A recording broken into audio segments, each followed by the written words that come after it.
Deus Pai, Filho e Espírito Santo nos abençoe neste momento de meditação da sua palavra. Hoje o texto de Mateus 21, 1 a 11, sobre este tema, o rei que monta um jumentinho para morrer na cruz. Deus assim abençoe este momento de meditação. Amém.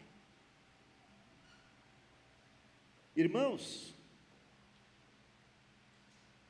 este é o texto conhecido como a entrada triunfal de Jesus em Jerusalém. Vocês não gostariam que alguém entrasse triunfalmente na vida de vocês? Vocês estão precisando de alguém que entre na vida de vocês para resolver os seus problemas, os desentendimentos, as discórdias, as dificuldades que temos com o nosso corpo, doenças, males, dores. Vocês precisam de alguém que entre triunfalmente e transforme completamente vocês, pois o povo de Jerusalém também queria. Eles queriam que alguém entrasse triunfalmente na cidade. Eles queriam que alguém transformasse a realidade em que eles viviam. Eles estavam sob o domínio romano, pagavam impostos caros demais. Não adiantava se eles trabalhassem o dobro, porque o que pagavam de impostos consumia pelo menos a metade daquilo que eles faziam. Então, qualquer semelhança não é mera coincidência. Mas é assim, irmãos. Eles precisavam de alguém que transformasse a realidade deles. E aí? Jesus entra, triunfalmente. E eles imaginavam que Jesus entraria como aquele rei poderoso, como no passado acontecia, montado num grande cavalo, para então liderar a vitória sobre os romanos. Mas Jesus não é esse tipo de rei. E para se cumprir o que havia sido dito, ele entra montado num jumento, um animal de carga. Com este gesto, Jesus está dizendo para aquelas pessoas: meu reino não é deste mundo. Eu sou o rei, mas não nos moldes que vocês querem, e não da forma como vocês esperam. O meu reino foi descrito por meu Pai, só que vocês até agora não quiseram entender que o meu reino não é deste mundo. Jesus entra triunfalmente e as pessoas colocam as suas capas, colocam ramos no chão. E lá pelas tantas eles começam a gritar, a louvar o Senhor e a pedir: Hosana. Hosana a Deus nas maiores alturas dos céus. Bendito que vem em nome do Senhor.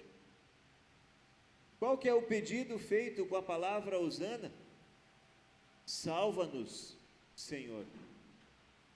Entra na nossa casa, entra na nossa terra, entra na nossa cidade e nos salve deste povo perverso que está acabando com a nossa vida. Jesus entra, mas não para ser o rei que eles esperavam, não para inaugurar um reino que eles imaginavam nos seus melhores dias. Não. Jesus entra para transformar, sim, algumas coisas, mas não do jeito que eles queriam. Porque, na verdade, muitas daquelas pessoas nem sabiam quem Jesus era direito. Quando lemos no último versículo, quando Jesus entra na cidade e há um alvoroço, muitos começam a se perguntar: quem é ele? E aí as pessoas dizem: esse é o profeta Jesus de Nazaré, na Galileia. É o profeta? Ou ele é o Salvador do mundo? Ou é o Messias prometido? Quem é de fato Jesus? Quem ele era para aquelas pessoas? E a pergunta hoje: quem Jesus é para vocês? Quando vocês, nas suas orações, pedem, Senhor, salva-nos, o que vocês esperam? Na verdade, naquele tempo, acontece o que nos dias de hoje também acontece. As pessoas não entendem a missão de Jesus. Ele veio para salvar as pessoas dos seus pecados, livrar as pessoas, o povo de Deus, da morte e da condenação ao inferno. Jesus, ele é reconhecido por todos como alguém que fala bem, como alguém que opera milagres, mas ainda não como o Salvador. E muitas vezes, essa confusão de quem é Jesus acontece nas igrejas nos dias de hoje. Por vezes as pessoas esperam que Jesus resolva todos os seus problemas. Querem ir para a igreja porque estão mal no relacionamento, porque estão doentes, porque estão com dificuldades na criação dos filhos, porque o governo está ruim, porque os impostos estão caros, porque eles almejam um Salvador que transforme esta vida deles, que acabe com todos os problemas desta vida. Mas Jesus é categórico quando ele explica para os seus discípulos: no mundo vocês vão sofrer, mas tem de bom ânimo, eu venci o mundo. Jesus não engana as pessoas que o seguem, e ele também não está enganando aquela multidão que o recebe e que clama por ele: Senhor, salva-nos. Ele apresenta exatamente a missão que Deus veio, que Deus pediu para que ele então cumprisse: buscar e salvar quem está perdido. Então, pode ser que nós clamemos e peçamos: Senhor, entra na nossa casa e muda a nossa vida, muda a nossa família, o nosso relacionamento, a nossa vida financeira. Cuida, Senhor, daqueles que governam, que a gente possa ter uma vida mais pacífica, mais ordeira. E a gente clama e a gente pede, e muitas vezes não é isso que vai acontecer, porque Jesus não veio nesses moldes, não veio para ser esse tipo de Salvador. Ele veio dar a sua vida para salvar as pessoas dos seus pecados, para dar salvação e vida eterna a todo aquele que nele crê. Mas a bem da verdade, irmãos, esse tipo de pregação não atrai multidões. Não são todas as pessoas que querem vir à igreja, receber a mensagem: nós vamos ser salvos, e continuar com as dificuldades do dia a dia. Não são todos que querem ouvir isso. Eles querem, como todos nós queremos, solução. Mas e aí? Se a solução não acontece, como é que a gente consegue continuar seguindo Jesus? Bom, ele vem fazer alvoroço na nossa vida, sim. Se vocês olharem para o texto, vocês vão perceber que logo após a primeira ação de Jesus em Jerusalém é tirar os mercadores do templo. Ele vira mesas, ele solta os animais, cria um grande alvoroço, faz um chicote, começa a espantar todo mundo, porque a casa de Deus estava sendo transformada em um comércio. Ele diz: a minha casa será chamada casa de oração. As crianças cantaram aqui antes. Jesus vem para dar para nós a direção certa. Ele vem para causar um alvoroço na nossa vida, para transformar quem nós somos como pessoas. Porque ele não quer simplesmente entrar na nossa vida: fica do mesmo jeito que você está aí, porque está tudo bem, você vai para o céu igual, eu já morri para você. Não é assim que Jesus faz. Através do seu Espírito Santo, Ele quer transformar a nossa vida, sim. Ele quer nos fazer pessoas melhores. Ele quer que nós tiremos da nossa vida os deuses que a gente coloca. Porque às vezes a gente confia muito na nossa capacidade. A gente confia muito naquilo que a gente pode comprar. Nós confiamos muito na nossa saúde. E então quando Jesus nos tira isso, aí é um chororô louco. Agora Deus está bravo comigo. Agora Deus está triste, agora Deus está me punindo. E não. Ele só está purificando a nossa fé. Ele só está se assumindo novamente como o Senhor e Salvador da nossa vida. Ele só está modificando aquilo que precisa ser modificado. E dói. Dói sair da zona de conforto. Dói para nós reconhecer que às vezes nós não somos as pessoas perfeitas.